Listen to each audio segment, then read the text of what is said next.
Olá pessoal, bom dia, boa tarde, boa noite a todos. Hoje eu separei um julgado para conversar com vocês. Deixa eu primeiro apresentar ele, tá desconfigurado aqui, me perdoem. Trata-se de um julgado em segredo de justiça. Então, em tese, o acórdão não é disponibilizado, mas eu, por acompanhar constantemente, os senhores sabem, a jurisprudência, as sessões de julgamento, a corte lá do STJ, eu tenho aqui anotado, trata-se do recurso especial 1.822.936 de Minas Gerais. Vocês sabem que eu vou acompanhando, depois faço aqui os controles, anotações para passar para os senhores. Então é esse o julgado, RESP 1.822.936 oriundo de Minas Gerais. O que nós tivemos aqui na moldura fática, vamos assim dizer, nas nuances, circunstâncias fáticas que levaram ao julgamento no âmbito do STJ. Nós tínhamos uma execução de alimentos em curso, onde estava sendo cobrado parcelas pretéritas de natureza alimentícia, naturalmente. Então, quer dizer, parcelas que o genitor devia preteritamente, já vencidas, e no curso do processo iriam se vencer outras, como de costume, é uma relação jurídica de trato sucessivo. Pois bem, foi designada uma audiência de conciliação e os genitores alcançaram a transação, fizeram uma autocomposição e determinou-se o pagamento à vista com abatimento do valor acumulado. Então, vamos supor, né? Isso aqui não é possível extrair esses detalhes porque o acordo não foi disponibilizado, mas a lógica é essa.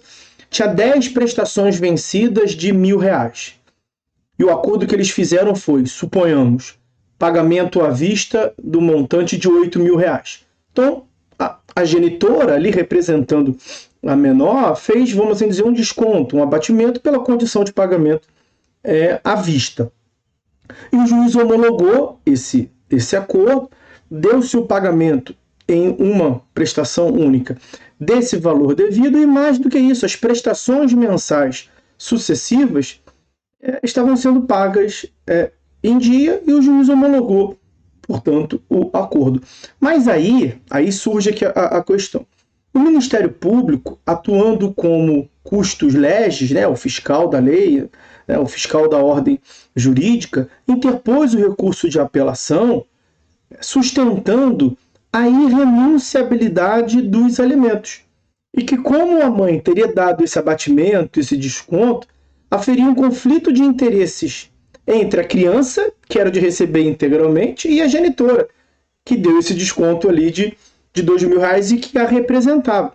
E em função desse conflito, desse suposto conflito de interesse entre a criança, representada pela mãe, e a mãe, haveria necessidade de nomeação de um curador especial. Vou lhes apresentar aqui os argumentos, as fontes normativas utilizadas pelo Ministério Público. De início, o artigo 1707, que eu tinha aqui separado e houve uma falha aqui de configuração, mas olha, o artigo 1707 do Código Civil. Esse aqui é do Código Civil.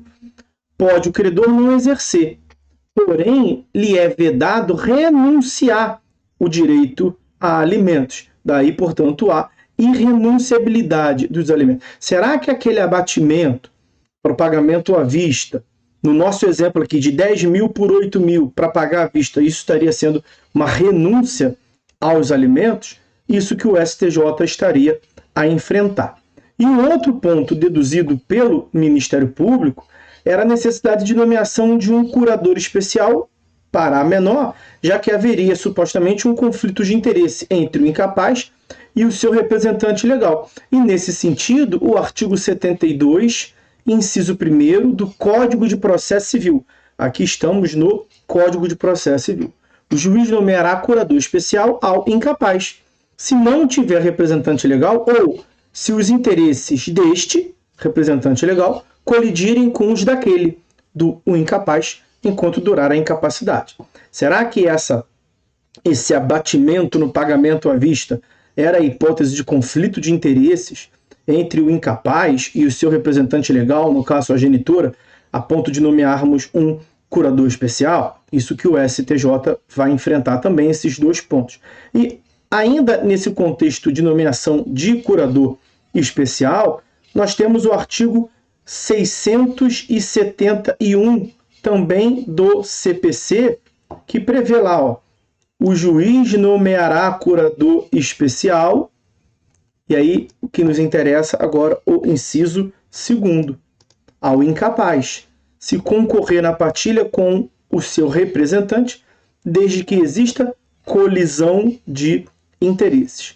Uma outra norma possível de mencionarmos, nesse contexto de nomeação de curador especial, é o Estatuto da Criança e do Adolescente, o ECA, que é a Lei 8.069 de 90, e estabelece no artigo 142, parágrafo único, que a autoridade judiciária dará curador especial à criança ou adolescente, sempre que os interesses destes colidirem com os de seus pais ou responsável, ou quando carecer de representação ou assistência legal ainda que eventual.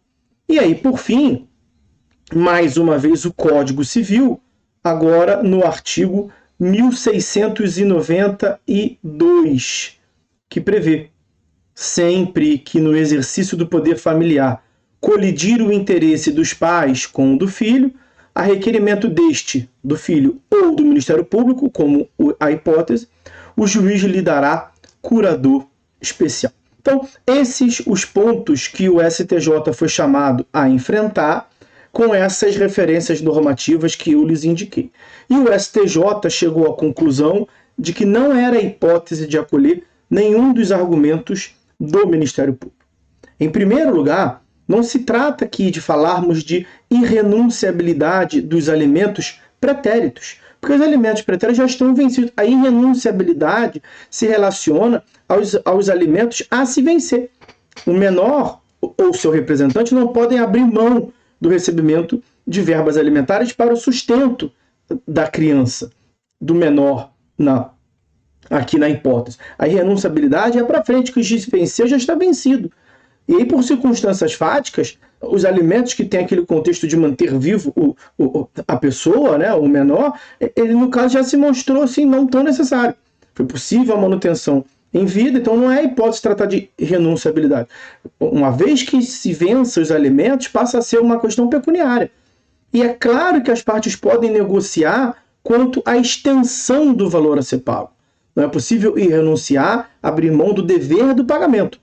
Mas o quantum, de acordo com a possibilidade e necessidade, que são peculiaridades do caso, inclusive a corte afirma, o julgado afirma isso, que no conflitos de interesses entre questões de alimentos é imprescindível uma análise casuística da realidade, da necessidade e possibilidade das partes envolvidas. Então não era hipótese de tratar de irrenunciabilidade, porque o acordo, o desconto, vamos assim dizer, se deu quanto ao pagamento dos alimentos pretéritos, já vencidos. E no caso dos autos, os alimentos vencendos, aqueles que foram se vencendo no curso do processo, enquanto não se deu a homologação, o trânsito em julgado da decisão homologatória, eles estavam sendo pagos normalmente no valor ajustado. Então não era hipótese de se cogitar de irrenunciabilidade.